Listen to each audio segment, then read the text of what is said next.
Hi friends, అందరూ ఎలా ఉన్నారండి? బాగున్నారా? నేను చాలా బాగున్నాను. ఈరోజు అయితే మా సైడ్ అయితే వెంకన్నబాబు పాట అంటారండి. కొంతమంది అయితే కోల సంబరం అని కూడా అంటారు. ఇదంటే కొంతమంది గృహప్రవేశం అయినా లేదంటే తిరుపతి వెళ్తారు కదండి. పెద్ద తిరుపతి అయితే వెళ్ళినప్పుడు అలా ఏమైనా మొక్కుకున్నా అయితే ఇదైతే పెట్టించుకుంటారు. ఈవినింగ్ అంటే వాళ్ళు వస్తారండి, చేసేవాళ్ళు అంటూ ఒక బృందం అనేది అవుతే ఒక గ్రూప్ అనేవాళ్ళు ఉంటారు. వాళ్ళైతే మనకి ముందు స్టార్టింగ్ నుంచి ఏంటంటే ఒక్కొక్క కథలను అనమాట. ఫస్ట్ స్టార్టింగ్ సీతమ్మ వారి పాట అని మామూలుగా వెంకన్నబాబు పెళ్ళి అని అలా చేసి తర్వాత అయితే 2:30, 3కి అలాగా దుర్గమ్మ తల్లి అయితే వస్తుందండి. చాలా బాగుంటుంది మనకి. అప్పుడు అందరూ గ్యాదర్ అవుతారు.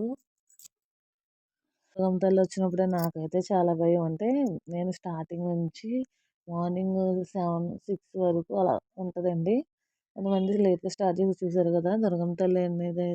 అప్పుడైతే వచ్చినప్పుడు నాకు చాలా భయం. దూరం నుంచి అయినా చూస్తాను కానీ ఇష్టమండి. ఇప్పుడు ఇంకా ఏంటంటే నిప్పుల గుండాలు కూడా తొక్కుతున్నారు. ఇంతకుముందు నా చిన్నప్పటి నుంచి నేను చూస్తున్నాను. ఎక్కడ పెట్టినా అంటే మన సరౌండింగ్స్లో మనకు చెప్తారు. మనం చెప్పకపోయినా ఇలాంటి ఏంటంటే ఏముందంటే చూడడానికైనా మనం ఎవరన్నా వెళ్ళినా మనల్ని ఎవరు ఏమనరండి. ఇక్కడ మా ఇంటి దగ్గరలో పెట్టినప్పుడు అండి వీడియో అయితేనే చాలా బాగుంది. చాలా మంది వచ్చారు. ఎక్కడ లేని వాళ్ళు దుర్గమ్మ తల్లి వచ్చినప్పుడు అయితే వచ్చేస్తారు. ఎందుకంటే ముందు అన్నీ చూస్తాం కదా అనుకుంటారు కానీ ఈ టైంకి అయితే చాలా ఇంకా దుర్గమ్మ తల్లి వచ్చినప్పుడు చాలా బాగుంటుంది. మీకు దగ్గరలో కూడా జరిగే ఉండొచ్చు ఎక్కడన్నానే. తర్వాత అయితే ఇలా బొట్లు పెడతారండి.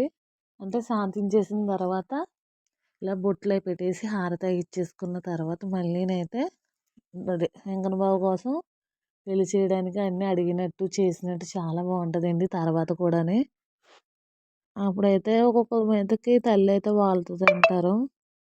వాళ్తుందండి, నిజమే, నేను కాదా వాడిని శాంతింపజేసి ఇంకా పాట అనేది అయితే స్టార్ట్ చేస్తారండి. ప్లీజ్ నా వీడియోస్ కానీ మీకు నచ్చినట్లయితే లైక్ చేసి సబ్స్క్రైబ్ చేసి కామెంట్ చేయండి.